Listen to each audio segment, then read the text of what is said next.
What's up mga masters? Nandito na naman tayo sa panibagong araw, panibagong kabanata na naman ang pagsasama-samahan natin ngayon guys.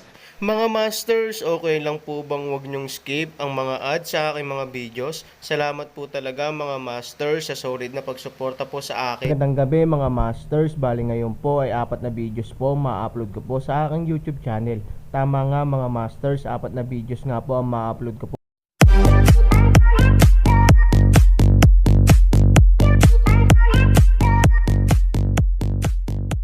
Bali mga masters, kung bago ka pa lang po sa aking YouTube channel, please click the subscribe button, lalong-lalo na po yung notification bell guys, para maging connected pa rin tayo sa isa't isa at maging updated kayo sa mga susunod ko pang video.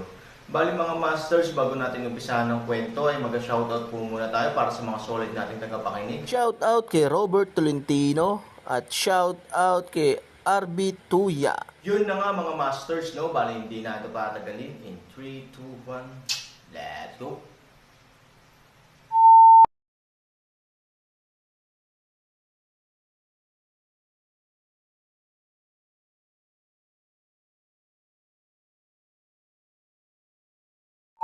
Kabanata 2586 hanggang 2570. Huang Longhol. Pagkaalis ni Aaron at ng iba pa, sinabi ni Emperor Zun sa kanyang mga pinagkakatiwalaan, ano sa palagay mo ang Aaron? Mayabang, mayabang. Sa dalawang maikling salita, nagkomento ang puso ko sa Aaron, at napakalinaw, dahil ganito lang ang performance ng Aaron sa main hall. Kung hindi dahil sa krisis ng pagmulat ni Linlong, kahit ang puso ko ay gustong patayin si Aaron. Kahit si Fei Langsheng ay hindi naglakas loob na balewalain ako. Ang taong ito ay may lakas ng loob, at ang kanyang kaharian, kahit ako ay kaya ko, huwag mong subukan. Napabuntong hininga si Emperor Zun. Sa bulwagan ng Huanglong, mayroon siyang mas malakas na lakas kaysa sa Jizhijing, ngunit nang sadyang ginamit niya ang kanyang momentum upang apihin ang Aaron, hindi mabago ng Aaron ang kanyang mukha, na ikinagulat ni Emperador Zun. Bagamat hindi niya ginamit ang lahat ng kanyang lakas, sapat na ang kalmadong hitsura ni Aaron upang ipakita ang lakas ni Aaron. Emperor Zun, ayaw mo talagang pumunta siya sa library, di ba? Hindi niya maiwasang magtanong. Bagamat emergency, sa kanyang palagay, hindi na mababago ang rules ng library. Ito ay isang lugar na tanging si Emperador Zun lamang ang maaaring pumunta. Ano ang Aaron? Leader lang siya ng isang sekta. Paano niya masasaktan si Emperador Zun Tianwei? Tila nag-alinlangan si Emperor Zun, ngunit hindi niya direktang tinanggihan ang Aaron, dahil napakaseryoso ng sitwasyon ngayon. Ang pagmulat ni Linlong ay nangangahulugan na ang mundo ng Xuanyuan ay magsisimula muli sa isang malaking krisis. Sa huling pagkakataong nagising si Linlong, ang buong mundo ng paglilinang ng mundo ng Xuanyuan ay halos tumanggi. Pagkatapos ng libu-libong taon ng paggaling, mahirap huminga. Sa oras na ito, hindi maaaring hayaan ng mundo ng Xuanyuan na umalis si Linlong sa madilim na kagubatan. Kung hindi, ang buong mundo ng Xuanyuan ay mawawasak. Ang pagkawasak ng mundo at ang pagpasok ng Aaron sa aklatan ay halatang mas katanggap-tanggap. Alam mo, kahit magtulungan ang tatlong bansa, imposibleng harapin si Linlong. Sabi ni Emperor Zun. Emperor Zun, hindi ka ba natatakot na siya ay may iba pang layunin? Ang silid aklatan ay may maraming mahahalagang libro at maging ang mga lihim na pamamaraan ng paglilinang. Baka gusto lang niyang samantalahin ang pagkakataong ito upang makita ang mga lihim na pamamaraan ng paglilinang na iyon. Sabi ng Katie Wala, hindi mahalaga kung ano ang nakikita mo. Ang mahalaga ay makakahanap ka ng paraan para harapin si Linlong. Sa sarili kong lakas, baka may kulang. Sa kasalukuyan, hindi ako maaaring maging paranoid. Kung hindi, ikaw at mamamatay ako sa ilalim ng kuko ni Linlong isang araw sa hinaharap. Bamantong hininga si Emperor Zun at sinabi. Sa katunayan, pagkatapos niyang sabihin iyon sa Aaron, nagpasya siya sa kanyang puso, kung hindi, direkta niyang tatanggihan ang Aaron. Walang magawa ang puso ko. Walang handang harapin ang kamatayan. Sa harap ng kamatayan, maraming mga patakaran ang maaaring ibaba at maaaring balewalain. Pagkatapos ng lahat, kung ang buhay ay wala na, ano ang silbi ng mga patakaran? Ang bagay na ito ay dapat na isagawa ng palihim. Kung hindi, natatakot akong magdulot ito ng kawalang kasiyahan ng ibang tao. Maingat na ipinaalala ng puso ko kay Emperador Zun. Tumanggo ang emperador. Napakaraming malalakas na tao sa palasyo ng Huanglong. Marami sa kanila ang nagmamalasakit sa kanilang katayuan, at ang iba ay nagmamalasakit sa mga lihim na pamamaraan ng paglilinang ng silid-aklatan. Kung ang Aaron ay pumasok sa silid-aklatan at kilala ito ng iba, ito ay magiging hindi nasisiyahan sa mga taong iyon. Kapag marami pang tsismis, maaaring mawalan ng puso ang Huanglong Palasyo. Ngayong gabi, pumunta ka para ipaalam sa Aaron na pumunta sa Huanglong Hall, utos ng emperador. Oo, gabi na. Ang gabi sa Huanglong Hall ay napakatahimik, dahil sa lungsod na ito, walang anumang aktibidad sa gabi.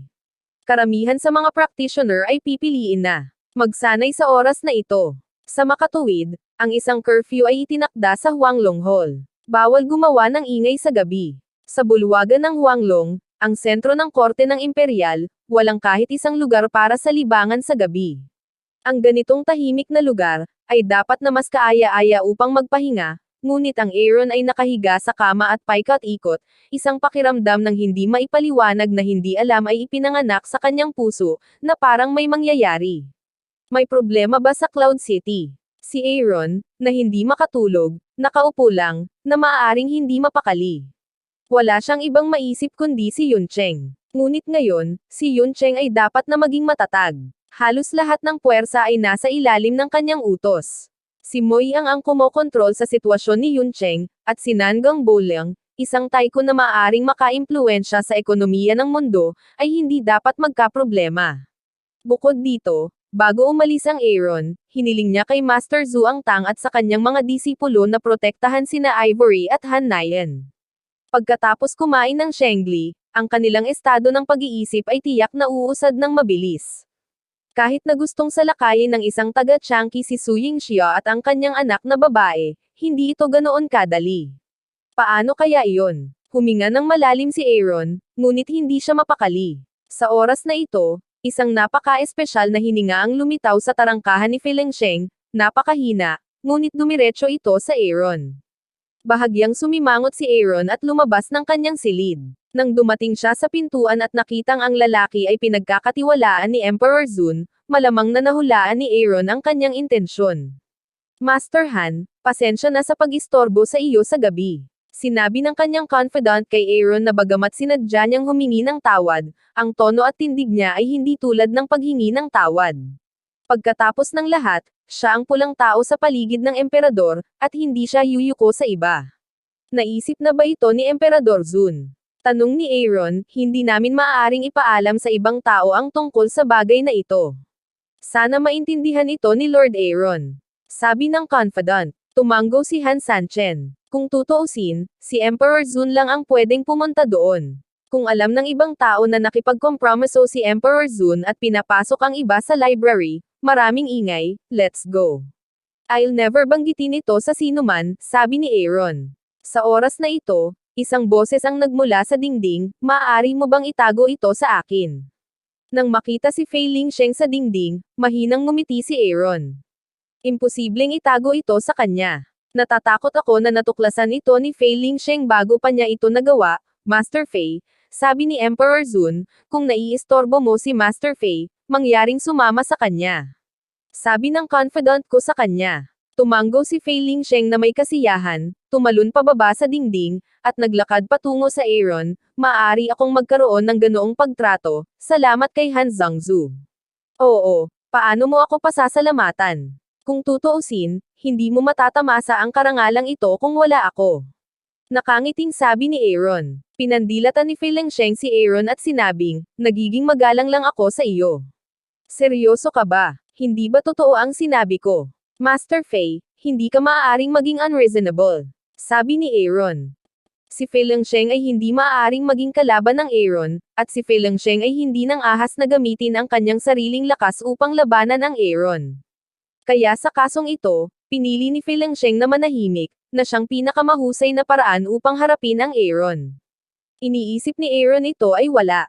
Normal para kay Fei Lingsheng na huwag makipagtalo sa kanya dahil siya ay may kasalanan. Pero sa mga mata ng confidant na iyon, medyo nagulat ito. Si Fei Lingsheng ay isa ring malakas na tao sa kaharian ng matinding guro. Maging si Emperador Zun ay kadalasang nagbibigay sa kanya ng pansit. Gayunpaman, hindi pinapansin ni Han Sanchen ang Feilingsheng. Bukod dito, si Feilingsheng ay kumakain ng sobra, na medyo hindi maisip.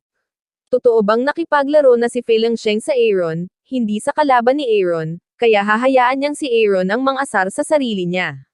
Ito ay isang napakahalagang mensahe. Siguradong isusumbong ito ng mga pinagkakatiwalaan ko kay Emperor Zun.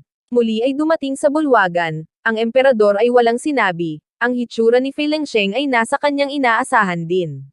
Ladies and gentlemen, please follow me. With that, dinala sila ni Emperor Zun sa library. Ang tinatawag na library ay talagang isang napaka-ordinaryong atek. Sa mata ni Aaron, medyo malabo pa ito. Ang ganitong mahalagang bawal na lugar ay isang bahay na mukhang hindi mahalaga. Ito ay hindi mukhang isang mahalagang lugar sa lahat maliban sa kanyang mahigpit na seguridad. Master Fei, hindi ka pa nakakapunta sa ganoong lugar. Nakangiting sabi ni Aaron kay Feilingsheng. Alam ni Feilingsheng kung ano ang gustong sabihin ni Aaron at direktang sinabi, "Oo, hinding-hindi ako darating sa buhay ko kung wala ka. Huwag kang mag-alala. Magpapasalamat ako sa iyo kung may pagkakataon ako."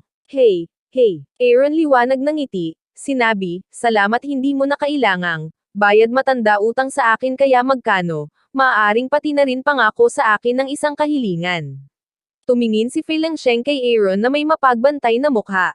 Ang taong ito ay hindi isang lampara na matipid sa gasolina. Ang kanyang kahilingan ay hindi dapat simple at hindi kailanman madaling pagsang-ayon.